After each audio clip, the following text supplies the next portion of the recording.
Hello student, स्वागत है आपका अपने चैनल CWH यूनिवर्सिटी में। दोस्तों, हम लोग माइनर पेपर जीएसटी का 2 लेक्चर आपको दे दिए और ये तीसरा लेक्चर, थर्ड लेक्चर है। बहुत सारे लोगों का कमेंट आ रहा है कि सर नेक्स्ट यूनिट लेकर आइए, तो थर्ड यूनिट हम लोग आपके सामने लेकर आ रहे हैं, जिसका नाम है इनपुट टैक्स क्रेडिट, ITC। बहुत छोटा चीज़ है।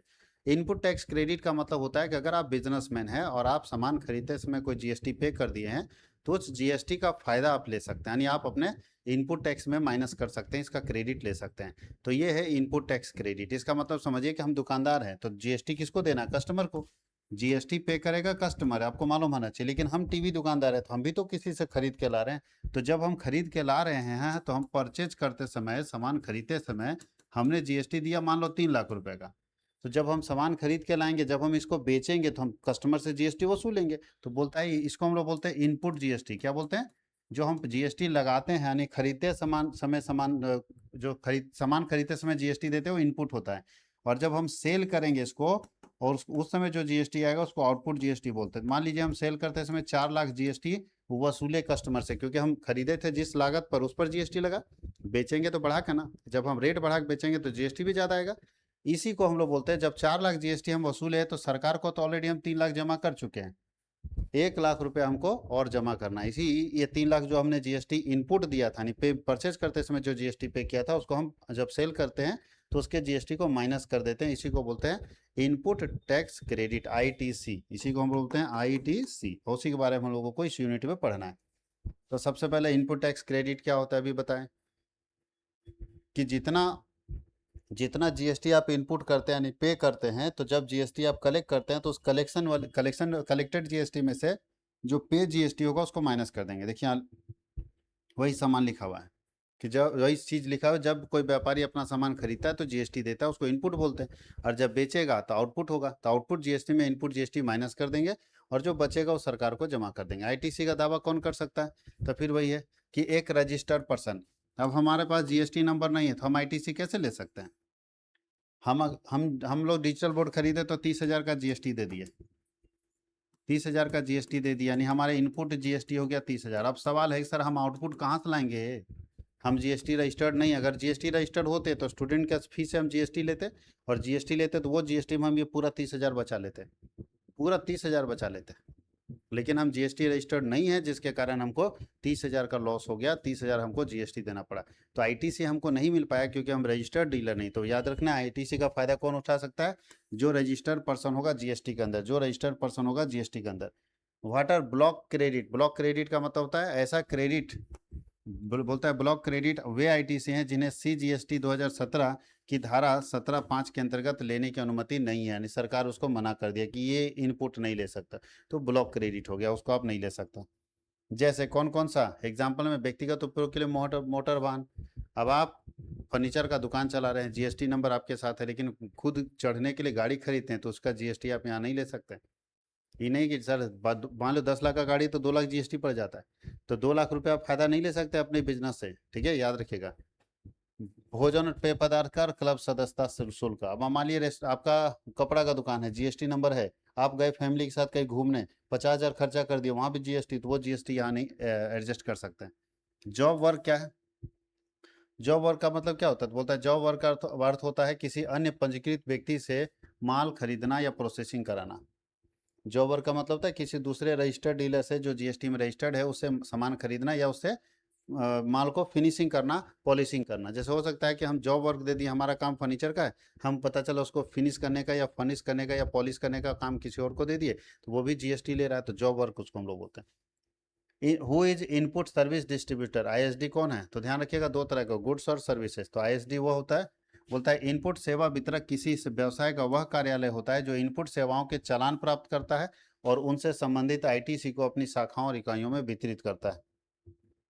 एग्जाम्पल में तो बोलता है मुख्य कार्यालय ऑडिट सेवा का चालान प्राप्त करता है और उसको ITC अपनी शाखाओं में वितरित करता है। वेरी शॉर्ट में अगर हम शॉर्ट आंसर टाइप क्वेश्चन में देखें तो ITC क्या है? अभी आपको बताया इनपुट टैक्स क्रेडिट, अभी तो बता चुके, इसका महत्व भी बता चुके। ITC का फायदा क्या होता है कि आपने जो टैक्स दिया है गवर्नमेंट को, वो टैक्स आप यहाँ एडजस्ट कर सकते हैं। तो इसका मतलब आपको बिजनेसमैन को टैक्स नहीं लगता है, बिजनेसमैन को किसी भी तरह का जीएसटी पे नहीं करना पड़ता है, क्योंकि उसको ITC का फायदा मिलता है। सवाल तब उठता है, जब मामला फंस जाता है, जब मान लीजिए हमने जीएसटी 3 लाख रुपया दिया, माल मंगा लिए, माल बिका ही नहीं, तो जब माल ही नहीं बिका तो आईटीसी आप लीजिएगा कैसे? क्योंकि आप तो जीएसटी दे दिए, आपका माल बिकेगा तो जीएसटी वसूलिएगा, उसमें अपना दिया हुआ जीएसटी माइनस कीजिएगा। लेकिन यहाँ माल ही नहीं बिका, स्टॉक ही फंस गया, तो वैसे में बिजनेसमैन बर्बाद हो जाता है, क्योंकि उसका जीएसटी, हाँ अगर आप दूसरा माल बेच रहे हैं तो ये वाला जीएसटी दूसरे माल से भी एडजस्ट कर सकते हैं, ठीक है, याद रखिएगा। Discuss eligibility condition for ITC. ITC का ये कंडीशन क्या है? तो सबसे पहले रजिस्टर्ड डीलर होना चाहिए, तब आप आईटीसी ले सकते हैं।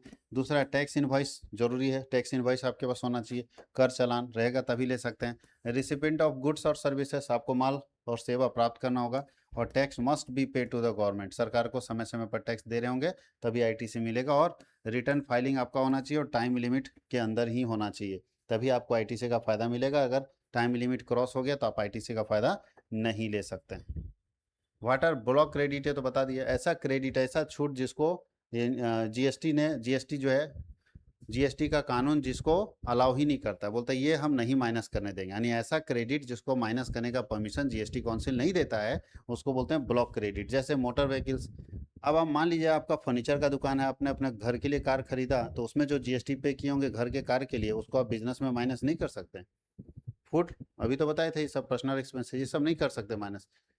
इमूवेबल प्रॉपर्टी, जमीन खरीद लिए या कोई ऐसा चीज खरीदे, बिल्डिंग खरीदे, उस पर जीएसटी लग गया, तो आप अपने बिजनेस में माइनस कर दीजिएगा, वो बिजनेस का थोड़ी बिल्डिंग है। मेंबरशिप ही कहीं आप दिए, उस पर जीएसटी लग गया तो वो नहीं, वो सब, ये सब जीएसटी आप अपने बिजनेस से माइनस नहीं कर सकते, केवल आपके बिजनेस से रिलेटेड जो खर्चे होंगे उस पर, उसका जो जीएसटी होगा उसको माइनस कर सकते हैं। Explain ITC on input and capital goods send for job work. Input GST समझ रहे हैं, और क्या जॉब वर्क का मतलब होता है जब हमारे पास कुछ कुछ ऐसा, बहुत सारा ऐसा बिजनेस होता है जो सारा काम खुद नहीं करता, कुछ काम किसी को भेज देता है कि तुम करके दे दो, उसको बोलते हैं जॉब वर्क। जब हम किसी को करने के लिए दे देते हैं तो वहां से भी तो इनपुट आता है, वो भी तो जीएसटी हमसे कलेक्ट कर रहा है। तो जब वो करके हमारा काम दे दे रहा है, जैसे आज के समय में बहुत जॉब वर्क होता है, बहुत अपने नहीं काम करके, बोलते हैं ना हमारा कॉन्टैक्ट है, हम काम लेते हैं, हर काम किसी और से करवाते हैं, और जिससे करवाते हैं वो भी रजिस्टर्ड डीलर है जीएसटी में, और हम भी रजिस्टर्ड डीलर है, तो वो तो जीएसटी बिल काटेगा। तो ऐसे में इनपुट टैक्स क्रेडिट हम ले सकते हैं जॉब वर्क के बदले में, जॉब वर्क के बदले में। बहुत लोग देखिएगा टेंडर लेता है मंत्री, मंत्री जी लेंगे टेंडर, बड़ा सा टेंडर निकला 50 लाख रुपए का, तो मंत्री जी लेंगे और मंत्री जी लेके किसी को जॉब दे देंगे, तुम इसको कंप्लीट करवा दो। तो ठेकेदार कोई है लेकिन टेंडर कोई और लिया, 2% 5% में लोग टेंडर लेता है, 5% 2% में टेंडर लेके इस तरह का काम करता है। अगला क्वेश्चन है कि explain input tax credit and condition for availing ITC. बोलता है इनपुट टैक्स क्रेडिट क्या है, कितना बार बता चुके हैं, कैसे इसको एविल करेंगे, कैसे इसको प्राप्त करेंगे। तो देखिए कंडीशन क्या है, सबसे पहले वैलिड टैक्स इनवॉइस होना चाहिए, बोलने से नहीं चलेगा, टैक्स इनवॉइस दिखाना होगा, सर हमने सच में खरीदा है, तभी माइनस करने देगा। Receipt of goods and services, आपको गुड्स और सर्विसेज का रिसिप्ट करते समय रिसीविंग होना चाहिए, रिसीविंग पेपर। टैक्स आपको सरकार को जमा करना होगा, अभी तो बताए थे, टैक्स हम टाइम पर जमा करिए और फाइल कीजिए जीएसटी रिटर्न, और साथ ही साथ पेमेंट कर दीजिए सप्लायर को, ऐसा नहीं कि सप्लायर का पैसा बाकी हो, सप्लायर को भी पेमेंट कीजिए इलिजिबल गुड्स एंड सर्विसेज के लिए। Claim with in time limit, एक समय सीमा होता है, ठीक है, 2 महीने के अंदर अगर लिखा है कि आईटीसी 2 महीने में कंप्लीट करना है तो 2 महीने के अंदर ही कंप्लीट करना है, उससे ज़्यादा होगा तो फिर अलाउ नहीं करेगा जीएसटी डिपार्टमेंट। अगला question, discuss apportionment of credit and block credit. Credit के विभाजन, कैसे क्रेडिट को आप बांटेंगे। तो क्रेडिट बंटवारे का सिस्टम बहुत इजी है, देखिए यहाँ पे लिखा हुआ कैसे क्रेडिट को बांटेंगे। तो सबसे पहले एग्जाम्पल से समझिएगा, अधिक कार्यालय का बिजली बिल 80% उपभोग व्यवसाय के लिए हो रहा है, 20% व्यक्ति, मान लीजिए जिस जगह पे मेरा ऑफिस है वहीं पे हम रहते भी हैं, और 80% बिजली बिल ऑफिस के लिए जा रहा है, और 20% बिजली बिल जो है वो सेल्फ के लिए जा रहा है। तो ऐसे में बंटवारा 80-20, तो हम लोग जीएसटी का जो फायदा मिलेगा आईटीसी का वो 80% पे मिलेगा, क्योंकि आपका बिजनेस का है, घर वाला पर थोड़ी मिलेगा। अब रेंट 80% रेंट आपका ऑफिस का है, 20% घर का है, तो 20% का रेंट में आप कोई जीएसटी का छूट नहीं मिलने वाला, सिर्फ 80% में छूट मिलेगा। इसको बोलते हैं allocation of input tax credit. क्या आप टैक्स क्रेडिट का फायदा ले सकते हैं, लेकिन बिजनेस के लिए, सेल्फ के लिए नहीं। अगर कुछ भी सेल्फ के लिए होगा तो आईटीसी लेते समय उसको माइनस कर देगा, डिडक्ट कर देगा, माइनस नहीं करने देगा, उसको रिजेक्ट कर देगा। इसलिए बहुत, मतलब ये सब आईटीसी लेने के लिए बहुत सारा डॉक्यूमेंट्स मांगेगा, और वो डॉक्यूमेंट्स अब आप सही देते हैं तभी आपको इनपुट टैक्स क्रेडिट मिलेगा। डॉक्यूमेंट सही नहीं भरते हैं तो आईटीसी नहीं मिलेगा। तो आईटीसी लेने के लिए ये सारी चीज़ों को ध्यान रखना होगा कि हमारा क्या है, कितना % कहाँ पे लगा हुआ है, सारा डिटेल आपको देना होगा। रूल्स क्या है, कैसे बंटवारा करेंगे। ब्लॉक क्रेडिट रूल्स क्या है, तो यहाँ सिंपल याद रखना है, कि केवल कर योग्य व्यावसायिक आपूर्ति में उपयोग होने वाली वस्तुओं और सेवाओं पर ही आईटीसी मिलता है। यानी ऐसे सब गुड्स और सर्विसेज पर आईटीसी मिलता है जो टैक्सेबल होता है, जिस पर टैक्स लगता है। अब जो जीएसटी फ्री है, जीएसटी फ्री है, जिस पर कोई जीएसटी लगेगा ही नहीं है, उस सामान पर आईटीसी आपको नहीं ना मिलेगा। जब जीएसटी नहीं लग रहा है तो फिर आईटीसी कैसे मिलेगा? और यहाँ लिखा है कि केवल कर मुक्त आपूर्ति या व्यक्तिगत उपयोग के लिए प्रयुक्त वस्तुओं और सेवाओं पर आईटीसी। अभी तो बताएं कि फ्री वाला जो सामान पर आईटीसी मिलेगा ही नहीं, जिस पर हम जीएसटी नहीं पे कर रहे हैं, जिस पर जीएसटी लग ही नहीं रहा है, उस पर आईटीसी भी नहीं मिलेगा। जिस पर जीएसटी नहीं लगेगा उस पर आईटीसी नहीं मिलेगा, याद रखना इस चीज को। ब्लॉक क्रेडिट क्या होता है? तो अभी आपको बताए थे, ऐसा क्रेडिट जो जीएसटी डिपार्टमेंट के द्वारा अलाउ नहीं होता है।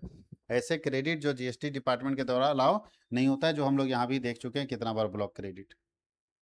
एक क्वेश्चन है, explain distribution and recovery of credit by ISD.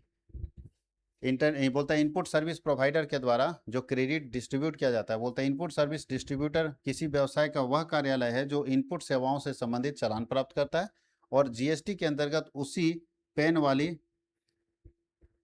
Number वाली अपनी विभिन्न शाखाओं या इकाइयों को पात्र इनपुट टैक्स क्रेडिट जो है वो वितरित करता है। आईएसडी का तरीका क्या है, कैसे वितरण करेगा? तो सबसे पहले क्या करता है, क्रेडिट, जैसे मान लीजिए एक हेड ऑफिस है, मान लीजिए एक हेड ऑफिस है और इसके 3 ब्रांचेज हैं, ब्रांच ए, ब्रांच बी, ब्रांच सी। क्या तीनों को अलग अलग जीएसटी नंबर लेना होगा? नहीं, बोलता है ये जो है ना आईएसडी कर देता है। आईएसडी, मान लिया हम सर्विस प्रोवाइडर हैं, हमने 3 जगह पे अलग अलग जगह पर शाखाएं दी है, जैसे बैंक होगा, इंश्योरेंस कंपनी, तो इसका हेड जीएसटी इसका होगा और ये अपने जीएसटी नंबर को तीनों जगह पे डिस्ट्रीब्यूट करेगा और वही जीएसटी नंबर से सारा पैसा कलेक्ट होगा, क्योंकि एक ही जगह जीएसटी फाइल होगा। 3 जगह जीएसटी फाइल होने से कोई मतलब है नहीं, एक ही जगह पे सारा जीएसटी क्या होगा, फाइल होगा। इसलिए यहाँ पे ध्यान रखना है कि एक अपना एक जीएसटी नंबर लेगा और वही जीएसटी नंबर तीनों को शेयर करेगा, सप्लाई करेगा। कहीं कोई दिक्कत है? और अगर ये सर्विस प्रोवाइडर है तो आईएसडी लेगा इंटरनेट सर्विस प्रोवाइडर के नाम पर या इनपुट सर्विस प्रोवाइडर के नाम पर।